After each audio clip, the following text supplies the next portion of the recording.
Assalomu alaykum. Briefing ishtirokchilari.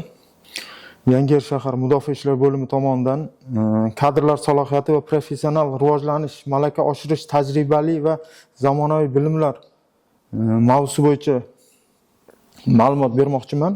O'zbekiston Respublikasi Prezidenti fuqarolik kuchlari oliy bosh qo'mondoni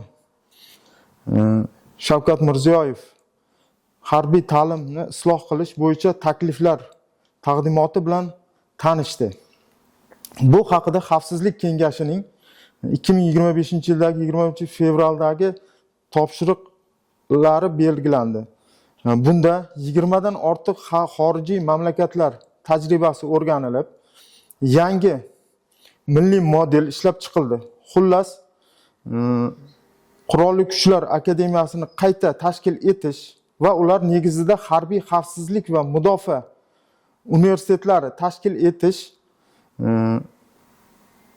universitetlar tarkibida Mudofaa vazirligining barcha harbiy ta'lim muassasalari 5 ta institut va institut maqomidagi serjantlar tayyorlash oliy harbiy maktabi, aviatsiya instituti maqomidagi serjantlar tayyorlash aviatsiya va uchuvchisiz uchish apparati muhandislari tayyorlash maktabi kiritildi. Bu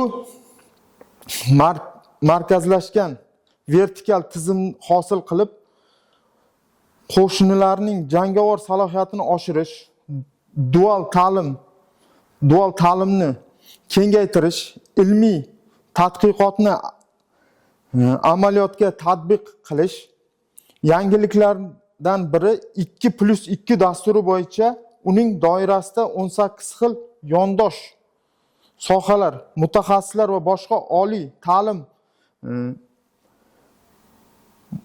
muassasalarining ikkinchi bosqich talabalari o'rtasida saralab olinish, serjantlar tayyorlash oliy maktabi ularda yetarlicha ko'nikmalarni shakllantirish bo'yicha yangi tizim joriy etildi.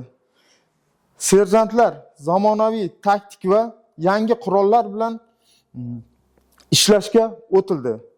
Bundan tashqari endilikda oliy harbiy ta'lim bilim yurtlari 30 ta ta'lim yo'nalishida bitiruvchilar, 36 ta ta'lim yo'nalishi bitiruvchilari bir yo'lga 2 ta diplom fuqarolik va harbiy kasbga mo'ljallangan mutaxassisliklarga ega bo'lgan kadrlar tayyorlash. Bunda harbiy xizmatdan ham keyin faol ishlash imkoniyatini beradi.